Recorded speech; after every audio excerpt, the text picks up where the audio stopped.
Andito po tayo para manguha ng pako. Sino pong kumakain sa inyo ng ganito? Oh, pako. Ano ba Catherine na English sa pako? Fern? O ano? Ay, bahala na. Basta't pako. Ito po, oh. Dito po ito sa kagubatan na kukuha. Napakasarap nito. At napaka-healthy pa. Sa probinsya po, maraming pagkaing libre. Libre na, masarap pa. Ito po, oh. Ito po, yun.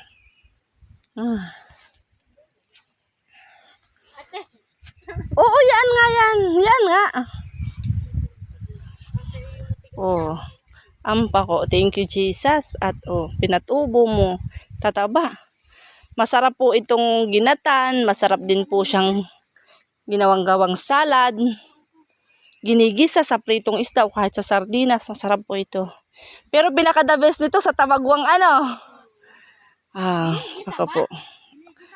Thank you, Jesus. Thank you, Lord. Yung inaano? Pinagataan. Pinakamasarap ko naman ito, pinagataan.